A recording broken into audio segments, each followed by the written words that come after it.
लक्ष्मा है। मैं पिछले 5 साल से गुड़गांव में एक ऑर्गेनाइजेशन चला रही हूँ, एवरग्रीन ग्रीन फाउंडेशन। मैं ये कहना चाहूँगी, सरकार ने ऑर्डर में बोल तो दिया है कि म्यूनसिपैलिटी की जिम्मेदारी है, म्यूनसिपल कॉर्पोरेशन की जिम्मेदारी है कि कुत्ते स्टेरलाइज करें, वैक्सीनेट करें और उनको वापस रिलीज़ करें। लेकिन पिछले 5 साल से गुड़गांव में कोई स्टेरलाइजेशन प्रोग्राम नहीं चल रहा है। गुड़गांव एक मिलेनियम सिटी है, इतनी बड़ी सिटी है, गुड़गांव की इतनी पॉपुलेशन है, गुड़गांव में कुत्तों की इतनी पॉपुलेशन है, लेकिन हमारे पास 2 स्टेरलाइजेशन सेंटर हैं जिनका ठेका सिर्फ एक ऑर्गेनाइजेशन को दे रखा है, अलग अलग नाम से।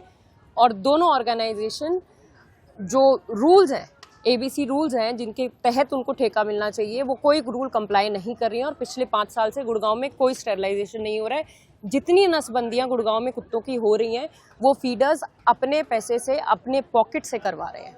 तो यहाँ पे तो गुड़गांव में तो ABC का फेलियर 100% है। यहाँ मुहिम चालू रहेगी आप लोगों की? ये मुहिम बिल्कुल चालू रहेगी। माय नेम इज अशर खान। क्या मैसेज देंगे आप? डॉग्स बोल नहीं सकते, लेकिन हम बोलेंगे। डॉग्स की जिंदगी में इतनी ज़्यादा कीमत है जितनी हमारी है। We support dogs.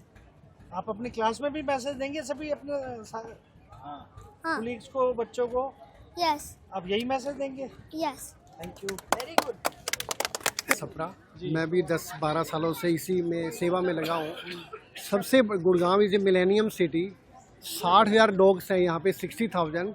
यहाँ पे जो नगर निगम है उसकी जो वैल्यू है, मतलब इस विषय पे जो काम कर रही है वो 0 है।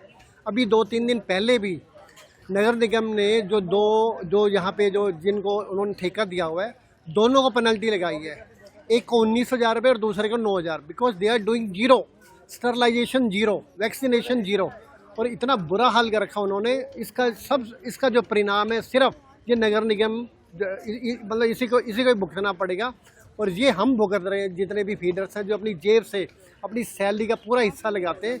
But government is doing 0, Nagar Nigam is doing 0। तो हमारी तो यही प्रार्थना है, फीडर की सेफ्टी होनी चाहिए और नगर निगम टाइम पे जल्दी से जल्दी RW के साथ मिलके हमारे सुविधाएं ले ले, हमारी सेवाएं ले ले, तो मतलब वो काम करे इस विषय पर। मैं कनन एनिमल वेलफेयर फाउंडेशन से हूँ। 10 साल से मैं दिल्ली NCR में ये संस्था चला रही हूँ और मैं कोर्ट के फैसले से बिल्कुल भी खुश नहीं हूँ। एक तरीके से देखा जाए तो ये जस्ट 10% ही हमारी विन है और 90% ये जजमेंट कम्प्लीटली हमारे अगेंस्ट है, क्योंकि फीडर्स जो इस पूरे सिस्टम की बैकबोन थी, उन्होंने उसी को तोड़ दिया है, ये बोल के कि अब हम फीडिंग नहीं कर सकते। हम फीडर्स के बिना ना रेस्क्यू कर सकते हैं, ना हम स्टेरलाइजेशन कर सकते हैं और ना ही हम इंश्योर कर सकते हैं कि ये डॉग्स सेफ़ रहें, किसी को काटे नहीं। सो बेसिकली हमारी प्रॉब्लम अब 100 गुना बढ़ गई है। सो आज ये जो हम पीसफुल गैदरिंग कर रहे हैं, ये सिर्फ और सिर्फ इसी को डिस्कस करने के लिए कि हम किस तरीके से जो भी सरकारी ऑर्गेनाइजेशंस हैं उनके साथ किस तरीके से हम पीसफुली काम कर सकते हैं और ज़्यादा से ज़्यादा अवेयरनेस फैलाएं कि इस ऑर्डर में एक्चुअली हुआ क्या है हमारे साथ। भट्टाचार्य है, मैं उम्मीद फॉर एनिमल्स फाउंडेशन से हूँ। सुप्रीम कोर्ट के इस ऑर्डर ने जो है एक टेम्पररी रिलीफ ज़रूर लाया है, क्योंकि blanket removal of picking up stray dogs from the streets ये तो हटा दिया इन्होंने।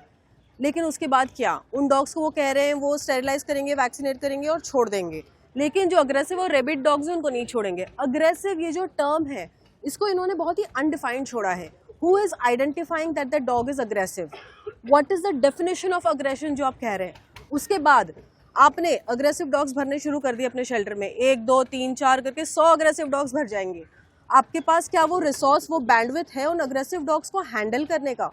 उस शेल्टर में क्या आपके पास ट्रेनर्स हैं उन अग्रेसिव डॉग्स पे काम करने के लिए? आप उन अग्रेसिव डॉग्स का आगे करने वाले क्या हैं? What is the future of those dogs? वो क्लियर नहीं है इस ऑर्डर में।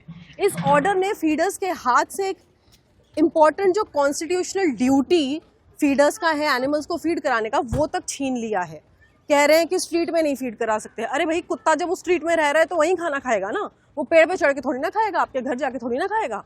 यही सारी चीज़ें डिस्कस करने के लिए आज हम यहाँ पे इकट्ठा हुए हैं और बहुत ही ज़्यादा तादाद में अभी फीडर्स आने वाले हैं जो खुद अपनी सिचुएशन समझाएंगे। फीडर्स को मारा जा रहा है, पीटा जा रहा है, लेडीज़ पे जेंट्स हाथ उठाने लगे हैं। तो मतलब भारत किस दिशा में जा रहा है यही सोचिए। अब इंसान को ही काटने मारने लग चुका है इस ऑर्डर के बाद। आप क्या सोचते हैं? पहले अपना परिचय दीजिए। नमस्ते, मेरा नाम अनीश चौधरी है। और फीडर्स के साथ आजकल क्या क्या दिक्कतें हैं? फीडर्स सर आजकल नहीं, ये बरसों से चला आ रहा है। फीडर्स हम किसी के दुश्मन नहीं हैं। हम खुद एनिमल्स को प्यार करते हैं, हम आपको भी उतना ही प्यार करते हैं, आपके बच्चों को भी, हमारे भी बच्चे हैं। तो हम वो ब्रिज हैं जो आपका डर, आपके अंदर एक डर बैठा हुआ है, और डर मेनली आपका कुछ वीडियोस देख के, कुछ इंसिडेंट सुन के। लेकिन आप सुनते हैं कि डॉग्स ने काट लिया, लेकिन उसके पहले का किसी को नहीं पता। हम सब बचपन से पढ़ते आ रहे हैं कि कुत्ता सबसे ज़्यादा वफादार होता है। हमारे धर्म ग्रंथों में भी कुत्तों के लिए विशेष स्थान है। आप खुद सोचिए, अगर कोई पंडित जी आज अगर किसी को बोल दे ना, आज जो भी डॉग हेटर्स हैं उनको पंडित जी अगर आगे बोल दे कि हाँ राहु केतु का ये उपाय कर लो, वही हाथ में रोटी लेके उन कुत्तों को ढूंढते फिरेंगे। तो ये हमारी हिपोक्रेसी है। तो हम आपका गुड़गांव में अगर हेल्प बात कीजिए हाँ। फीडर्स के साथ कैसा व्यवहार हो? बहुत ही खराब होता है। हम कोशिश करते हैं, हम प्यार से बात करने की कोशिश करते हैं उनसे कि भाई हम सारे फसाद की जड़ ही भूखा पेट है। अगर आप भी भूखे रहेंगे तो आप भी चिड़चिड़े हो जाएंगे। हम उनको हर सोसाइटी से, हर घर से बहुत खाना वेस्ट होता है। थोड़ा सा भी अगर उनको दूर जाके डाल देंगे आप, खाने की समस्या हल हो जाएगी। ना वो आपके फ्लैट्स में चढ़ेंगे, ना आपके हाथ से छीनेंगे, उनके पेट भरा रहेगा, तो कहीं कोई ये मिसहैप्स नहीं होंगे। ये मुहिम चालू रहेगी? बिल्कुल चालू रहेगी। और आप खुद सोचिए, सरकार ने 2001 में एनिमल बर्थ कंट्रोल राइट्स बनाए थे। आज तक कितने डॉग्स का सरकार ने खुद ने स्टेरिलाइजेशन वैक्सीनेशन किया है? हम खुद भी कर सकते हैं। आप म्यूनसिपैलिटी को बुलाएंगे, वो चेन से, औजारों से उनको पकड़ेंगे, उनको चोट लगेगी, वो और एग्रेसिव हो जाएंगे। हम उनको गोदी में लेके जा सकते हैं आपके लिए। तो आप हमारे साथ काम करिए, हम आपके दुश्मन नहीं हैं। हमारे घर में बच्चे हैं, हम भी उनको, अपने बच्चों को कंपैशन सिखाते हैं। और अगर आप जैसे पढ़ सकते हैं, या आर्टिकल हमारे कॉन्स्टिट्यूशन में आर्टिकल है 51A और 48A, जो हमको बोलता है कि हर लिविंग बीइंग से, हर जानवर से प्यार से पेश आइए, कंपैशन रखिए। लेकिन क्या हम वो कर रहे हैं? क्या ये सुप्रीम कोर्ट का जजमेंट कंपैशन दे रहा है?